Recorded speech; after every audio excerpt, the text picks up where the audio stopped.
90%। सोचिए जरा, ये एक बहुत बड़ा नंबर है। और ये नंबर और भी चौंकाने वाला हो जाता है जब पता चलता है कि दुनिया भर में मशरूम खाने से जितनी भी मौतें होती हैं उनमें से 90%, जी हाँ 90%, सिर्फ और सिर्फ एक ही प्रजाति की वजह से होती हैं।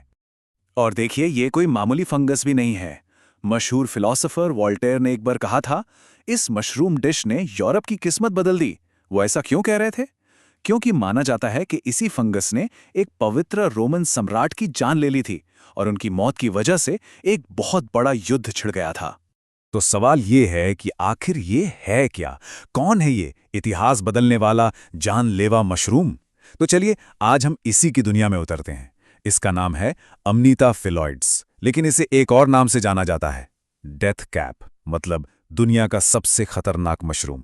तो चलिए शुरू करते हैं। देखिए, डेथ कैप का सबसे बड़ा खतरा सिर्फ इसका जहर नहीं है, नहीं, इसका असली खतरा है इसका मासूम दिखना। ये भेस बदलने में इतना माहिर है कि कोई सोच भी नहीं सकता।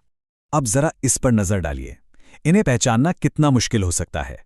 एक तरफ है डेथ कैप, जिसका कैप हल्का हरा सा है और गिल्स एकदम सफेद। दूसरी तरफ है खाने वाला स्ट्रॉ मशरूम, जो थोड़ा ग्रे ब्राउन सा होता है और उसके गिल्स गुलाबी भूरे होते हैं। फिर डेथ कैप के तने पर एक छोटी सी रिंग होती है और नीचे एक सफेद थैली। बस यही छोटे छोटे मामूली से दिखने वाले फर्क हैं जो अक्सर जानलेवा साबित हो जाते हैं। और कहानी यहीं खत्म नहीं होती। धोखा तो और भी गहरा है। इसकी गंध वो शहद जैसी मीठी होती है। इसका जो कैप है वो भी बड़ी आसानी से छिल जाता है, जिसे कई लोग गलती से अच्छा खाने लायक मशरूम होने की निशानी समझ लेते हैं। जब ये छोटा होता है ना, तो बिल्कुल एक सफेद अंडे जैसा दिखता है, एकदम हानि रहित। और शायद सबसे खतरनाक बात, जिन लोगों ने गलती से इसे खाया और किसी तरह बच गए, वो बताते हैं कि इसका स्वाद भी काफी अच्छा था। मतलब ये सच में एक परफेक्ट ट्रैप है। तो मान लीजिए कि कोई इस धोखे में आ गया, उसने इसे खा लिया, तो उसके बाद क्या होता है? यहीं से शुरू होता है जहर का टाइम टेबल। वो भयानक प्रक्रिया जो शरीर के अंदर चुपचाप काम करना शुरू कर देती है। डेथ कैप के अंदर जो जहर है उसे कहते हैं एमाटॉक्सिन। अब ये कोई मामूली जहर नहीं है, ये रिंग के आकार के बहुत ही स्टेबल मॉलिक्यूल्स होते हैं। और सबसे खतरनाक बात पता है क्या है? ये थर्मोस्टेबल हैं। आसान भाषा में कहूँ तो आप इसे पकाइए, फ्रीज कीजिए या सुखा दीजिए, इसका जहर 1% भी कम नहीं होता। जैसे ही ये शरीर में पहुंचते हैं, इनका सीधा निशाना होता है हमारा लिवर। वहां पहुंचकर ये एक बहुत जरूरी एंजाइम को ब्लॉक कर देते हैं, मतलब उसे काम करने से रोक देते हैं। अब इस एंजाइम के बिना हमारे सेल्स वो प्रोटीन नहीं बना पाते जो उन्हें जिंदा रहने के लिए चाहिए। तो एक तरह से ये जहर लिवर के सेल्स का गला घोट देता है धीरे धीरे। इसका हमला 3 स्टेज में होता है। पहला स्टेज शुरू होता है 6 से 12 घंटे के अंदर। पेट में बहुत तेज दर्द, उल्टी, दस्त। लेकिन इसके बाद जो होता है वो सबसे डरावना है। दूसरा स्टेज, जिसे कहते हैं धोखा। 2-3 दिन के लिए सारे लक्षण गायब हो जाते हैं। मरीज को लगता है कि वो ठीक हो रहा है, सब कुछ नॉर्मल है। लेकिन ये बस एक भयानक शांति होती है। इसी शांति के दौरान, जिसे वॉकिंग घोस्ट फेज भी कहते हैं, जहर अंदर ही अंदर लिवर और किडनी को खत्म कर रहा होता है। और फिर 3 से 6 दिन बाद आता है तीसरा और आखिरी स्टेज। शरीर के अंग एक एक करके फेल होने लगते हैं और अंत में कोमा और मौत। तो ये जो भयानक प्रक्रिया है, ये साफ बताती है कि डेथ कैप के जहर का इलाज करना मतलब समय के खिलाफ एक दौड़ लगाना। सदियों तक तो हालत ये थी कि अगर किसी ने इसे खा लिया तो वो एक तरह से मौत का फरमान ही होता था। लेकिन अब चीजें कैसे बदली हैं? चलिए वापस चलते हैं सम्राट चार्ल्स सेंट के पास। साल था 1740। उन्होंने कुछ मशरूम खाए। बस एक दिन बाद वो बहुत बुरी तरह बीमार पड़ गए और 10 दिन के अंदर उनकी मौत हो गई। उनकी मौत ने एक ऐसे युद्ध को जन्म दिया जिसने पूरे यूरोप का नक्शा ही बदल कर रख दिया। और जो उनके लक्षण थे वो डेथ कैप के जहर से हूबहू मिलते हैं।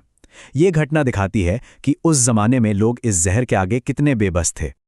लेकिन आज की तारीख में हम उतने बेबस नहीं हैं। मॉडर्न मेडिसिन के पास कई तरीके हैं। जहर को शरीर में सोखने के लिए एक्टिवेटेड कार्बन दिया जाता है। कुछ खास दवाइयां हैं, जैसे सिलिबिनिन, जो मिल्क थिसिल नाम के पौधे से निकलता है। ये लिवर सेल्स के लिए एक शील्ड की तरह काम करता है। पेनिसिलिन की हाई डोज भी दी जाती है ताकि जहर को शरीर से बाहर निकाला जा सके। और हाँ, अगर केस बहुत ज्यादा सीरियस हो तो लिवर ट्रांसप्लांट ही आखिरी उम्मीद बचती है। इन्हीं सब इलाजों की वजह से आज डेथ कैप से मरने वालों का आंकड़ा 60% से घटकर 10 से 15% पर आ गया है। तो अब तक हमने ये तो देख लिया कि ये मशरूम कितना ज्यादा घातक है, पर ये एक बहुत ही बुनियादी सवाल भी खड़ा करता है और इसका जवाब हमें ले जाता है इसकी छिपी हुई दुनिया में, जमीन के नीचे फैले एक विशाल नेटवर्क की तरफ। सवाल ये है कि अगर ये इतना खतरनाक है तो प्रकृति ने इसे बनाया ही क्यों? इसका मकसद क्या है? अगर इसका मकसद इंसानों को मारना नहीं है तो फिर ये है क्यों? इस सवाल का जवाब समझने के लिए हमें एक बहुत ज़रूरी बात को समझना होगा। ये जो मशरूम हमें ज़मीन के ऊपर दिखाई देता है ना, वो तो बस फल है। सोचिए, जैसे पेड़ पर एक सेब लगा हो, फल तो सेब है, लेकिन असली पेड़ तो ज़मीन के नीचे है ना।